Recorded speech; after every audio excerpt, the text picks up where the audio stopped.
Hello friends, Varun Radhika latest review. പ്രിയങ്കയെ കൊലപ്പെടുത്തിയതും വരുണിൻ്റെയും രാധികയുടെയും തലയിൽ ആ കൊലക്കുറ്റം ചുമത്തിയതും ചന്ദ്രശേഖരനാണെന്ന് അഡ്വക്കേറ്റ് ആരതി വർമ്മ കോടതിയിൽ തെളിയിക്കുകയാണ്. കൊലക്കുറ്റത്തിനു വേണ്ടി ചന്ദ്രശേഖരന് ജീവപര്യന്തവും തടവും കൂട്ടുനിന്ന അന്വേഷണ ഉദ്യോഗസ്ഥനായ CI മഹേന്ദ്രന് 2 വർഷത്തെ തടവും കോടതി വിധിച്ചിരിക്കുന്നു. ഇത് കേട്ട് തകർന്ന് തരിപ്പണമായി നിൽക്കുവാണ് ചന്ദ്രശേഖരനും CI മഹേന്ദ്രനും.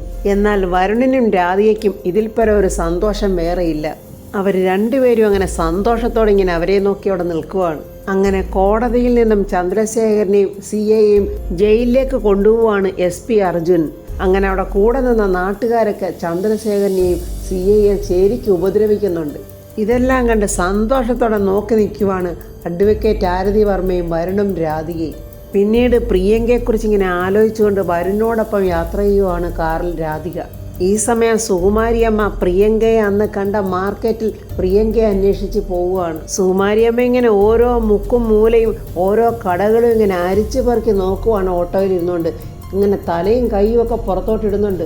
അപ്പോൾ ഒരു ഓട്ടോറിക്ഷക്കാരൻ പറയുന്നു, എൻ്റെ പൊന്നമ്മച്ചി ആ കൈയും തലയൊക്കെ നകത്തിട്, എനിക്ക് വയ്യ ഇനി ഇതിനും കൂടെ സമാധാനം പറയാൻ. സുകുമാരിയമ്മ ഇങ്ങനെ ആകെ ദേഷ്യത്തിലിരിക്കുമല്ലയോ. ആ ഓട്ടോറിക്ഷക്കാരൻ്റെ നേരെ എന്നെ കത്തി ഓങ്ങിയിട്ട് പറയുന്നു, എടാ നിന്നോട് മര്യാദയ്ക്ക് വണ്ടിയെടുത്ത് ഓടിക്കാനാണ് പറഞ്ഞത്, നീ നിൻ്റെ കാര്യം മാത്രം നോക്കിയാൽ മതി. അങ്ങനെ ആ ഓട്ടോറിക്ഷക്കാരനെ ഭീഷണിപ്പെടുത്തി സുകുമാരിയമ്മ ഇങ്ങനെ ഓട്ടോയിൽ പൊയ്ക്കൊണ്ടിരിക്കുവാണ്. ഈ സമയം മല്ലിയാണെങ്കിൽ അവിടെ അമ്മയോടൊപ്പം ഇങ്ങനെ കൃഷ്ണവിഗ്രഹം വിൽക്കാനായിട്ട് പോകുന്നുണ്ട്. ഇതൊന്നും അറിയാതെ നമ്മുടെ തന്ത്രി ഓട്ടോറിക്ഷയിൽ ഇങ്ങനെ സുകുമാരിയമ്മയെ അന്വേഷിച്ച് വരുവാണ്. ഓട്ടോറിക്ഷയിൽ നിന്നിറങ്ങി അവിടേക്ക് ഇങ്ങനെ ചുറ്റും നോക്കുവാണ് തന്ത്രി. അപ്പോഴതുവഴി വരുന്ന കാറിൽ വരുണും രാധികയും ഉണ്ടായിരുന്നു. തന്ത്രിയെ അവിടെ കണ്ടതും വരുണും രാധികയും കൂടെ ആ കാറ് സൈഡിലോട്ട് ഒതുക്കിയിട്ടിട്ട് തന്ത്രിയുടെ അടുത്തോട്ട് വരുവാണ്. രാധിക ഓടി വന്ന് തന്ത്രിയുടെ കയ്യിൽ പിടിച്ചിട്ട് കാര്യങ്ങളൊക്കെ അന്വേഷിക്കുവാണ്. അത് മോളെ, മുത്തശ്ശി ആരോടും പറയാതെ വീട്ടിൽ നിന്ന് ഇറങ്ങിപ്പോയി എന്ന് പറയുമ്പോൾ അയ്യോ എന്നും പറഞ്ഞ് രാധിക ഇങ്ങനെ വരുണിനെ നോക്കി നിൽക്കുവാണ്.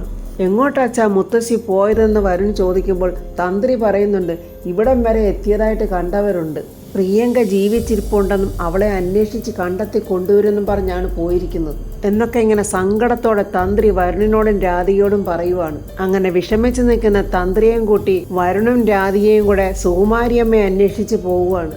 എന്നാൽ ഈ സമയം സുകുമാരിയമ്മയാകട്ടെ പ്രിയങ്കയെ അന്വേഷിച്ച നാടോടികളുടെ കൂട്ടത്തിലോട്ട് വന്നിരിക്കുവാണ്. സുകുമാരിയമ്മയാകട്ടെ അവിടെ എല്ലാം അന്വേഷിക്കുവാണ് പ്രിയങ്ക അവിടെങ്ങാനും ഉണ്ടോയെന്ന്. പക്ഷേ പ്രിയങ്ക അവിടെ ഇരുന്ന് ഭക്ഷണം കഴിക്കുന്നുണ്ട്. സുകുമാരിയമ്മ ഇതൊന്നും കാണുന്നതുമില്ല. സുകുമാരിയമ്മയാണെങ്കിൽ ആകാംക്ഷയുടെ അവിടെയൊക്കെ നോക്കുവാണ്. എന്തായാലും ഇവരുടെ കൂട്ടത്തിൽ പ്രിയങ്ക മോൾ കാണും, ഇവളെയും കൂട്ടിയിട്ട് എന്നെ പ്രാന്തിയെന്ന് വിളിച്ചോടെ മുന്നിലോട്ട് പോകണം എന്നൊക്കെ ഇങ്ങനെ ഉറച്ച വിശ്വാസത്തോടെ അവിടേക്ക് ഇങ്ങനെ ചുറ്റും നോക്കുവാണ്. പക്ഷേ നാടോടികളുടെ ടെൻറ്റിനകത്ത് നിന്ന് പ്രിയങ്ക ഇങ്ങനെ ആർത്തിയോടെ ഭക്ഷണം വാരി കഴിക്കുവാണ്. നാടോടികളുടെ തലവി അവിടെങ്ങാനും ഉണ്ടോ? ഉണ്ടെങ്കിൽ അവർ സുകുമാരിയമ്മയെ കണ്ടാൽ എന്തായിരിക്കും പ്രതികരണം? സുകുമാരിയമ്മ നാടോടികളുടെ തലവിയെ എന്ത് ചെയ്യും? എന്നിട്ട് അവിടുന്ന് പ്രിയങ്കയെ എങ്ങനെ രക്ഷിച്ചു കൊണ്ടുവരും എന്നൊക്കെയുള്ള റിവ്യൂമായി നമുക്ക് നാളെ കാണാം. എൻ്റെ ഈ റിവ്യൂ ഇഷ്ടപ്പെട്ടാൽ ലൈക്കും കമൻസും, സബ്സ്ക്രൈബ് ചെയ്യാത്തവർ സബ്സ്ക്രൈബ് ചെയ്യണേ.